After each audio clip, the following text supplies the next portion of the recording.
નમસ્તે મિત્રો, સ્વાગત છે તમારું આજના વિડીયોની અંદર.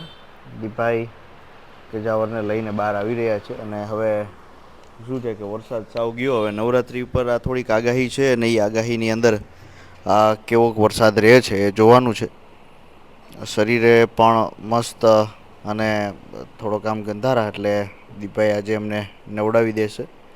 આગળ જુઓ તમે, થોડીક જમીન પર સારીને વળી ગયું છે. એટલે હવે બસ થોડા સમયની અંદર ફરીથી હું તમારી સાથે જોડાઈ જઈશ અને આપણે વિડીયો કન્ટિન્યુ કરીશું. પણ કદાચ એ નવા ફાર્મ પર આવી શકે છે અને અશ્વને પણ ત્યાંનું વાતાવરણ કેવું લાગે છે, કેવું નહીં, એ બધી જ વાત તમારી સાથે હું શેર કરીશ અને બધી અપડેટ આપતો રહીશ. ઘણા બધા મિત્રો કહેતા હતા કે આ જગ્યાએ શું વાંધો છે. વાંધો કંઈ જ નથી મિત્ર, પણ એક અનોખા અનુભવ માટે સવારીમાં જે સાચો આનંદ છે ત્યાં આપણને મળી રહેશે. અને ખૂબ જ સરસ રીતે ત્યાંના રસ્તાઓ પણ છે. યશસ્વી અને રાજલ અત્યારે નીકળી અને સાથે રોકી પણ ઠેકડા મારી રહ્યો છે. જુઓ તમે, કાળું છે એ બેની મસ્તી અલગ જ છે. રોકી એટલે આમ તમે જો સસલું જ સમજી લ્યો તમે. મજા જ આવ્યા રાખે આપણને, એમ થઈ કે જોયા કરી. તો ગજાવરને અહીંયા ઝાડવે બાંધી અને થોડી વાર પછી નવડાવશે. તો ત્યારે ફરીથી આપણે જે વાત ઉપર ચર્ચા કરતા હતા એ કરીશું. જો આંબો ખાય છે ને, તો દીપભાઈએ આ ખૂબ સરસ ટેવ પાડી છે કે વછેરીને જ્યારે સાફ સફાઈ કરવાની વાત આવે, અત્યારથી હાથ ફેરો થાય તો આગળ જતાં કોઈ પ્રશ્ન ન થાય. અને ગળામાં ડોક્યુંય નાખી દીધું. એટલે હવે એને ધીમે ધીમે આપણે બાંધવાની શરૂઆત કરીશું. હજી તો 4 મહિનાની થઈ છે. 27 તારીખે 5 મહિના થશે. રાજલને નવડાવ્યા પછી દીપાઈ થોડીક કૂંચ કાઢે છે ને, કૂંચ કાઢીને આપણે કૂંચ કાઢવી જરૂરી છે. ઘોડાઓને કેસવાડી જો લાંબી હોય, ઘણી બધી તકલીફ થતી હોય, ઘણા લોકોને ગોટાળા વળી ગયા હોય, તો યશસ્વી પણ ધીમેથી હવે નાવાની હેવાઈ થતી જાય. બાકી નાય નહીં હારી, એને નવડાવવું હોય ને એટલે આપણને પરસેવો વળી જાય. હા, એમ થાય એક ફુવારો આપણે માર લઈ ત્યારે આપણું માન ભેગું થાય. પણ હવે એને બધી ટેવ પડતી જાય છે એટલે બહુ કાંઈ વાંધો નથી. આપણને સારું લાગે, મજા આવે.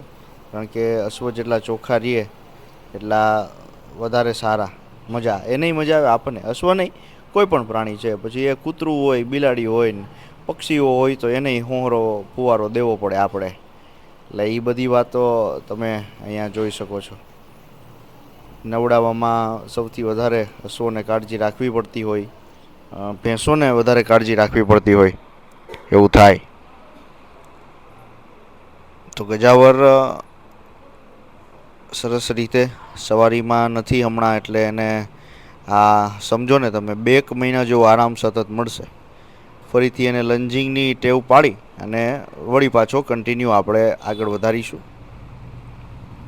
તો હાલ સરસ ધુમાડો પણ અહીંયા કરવામાં આવે, જેથી કરી માખી, મચ્છર એ બધું છે એ રેગ્યુલર અશ્વોને મજા આવે અને ઘોડાની મજા આવે. બેટા ક્યાં જવું છે?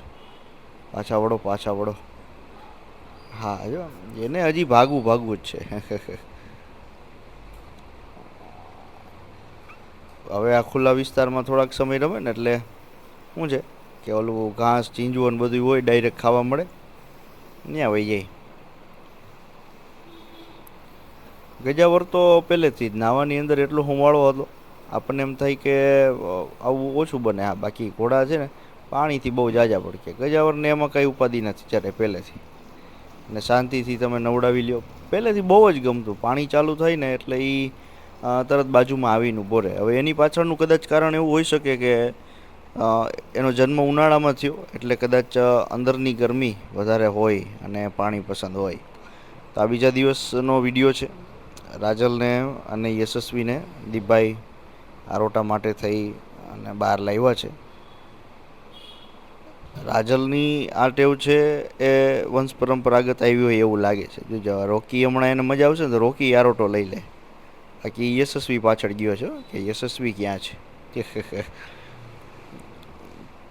અને આની મસ્તી તો અલગ જ છે. હા જો ઠેકડા ઠેકડા, જો જો જો એ બે યશસ્વી ની બે રમે જો. પછી ઓલી હખણી ન કરે, એ છે ને પાટા માર લે છે.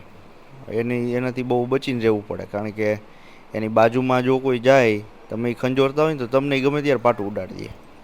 એમ તો હારી આમ શાંત છે ને આમ વહરું છે. પણ મજા છે, આનંદ છે. એટલે દીપભાઈ મને જે રીતે વાત કરી કે હું સરસ લઈ ગયો, થોડું થોડું આ ઘાસ છે ને ઝીંઝવો હવે ઉઈગો ન ઉઈગો એના જેવું છે. બે મોઢા મારે ને પગ મોકળા થાય, મજા આવે. પછી તો આ બસ હવે થોડાક દિવસો છે, પછી એને ચાલવાનું જ છે. પછી તો કાંઈ કરવાનું છે નહીં. રોકી અને કાળું, એમની જે શાહી ટેવ છે અનોખી, મજા છે. આ બધા પ્રાણીઓ સાથેનો પ્રેમ કંઈક અદ્ભુત, કંઈક અનોખો, કંઈક મજા. એટલે જ ને સોના દુહા એટલા બધા છે.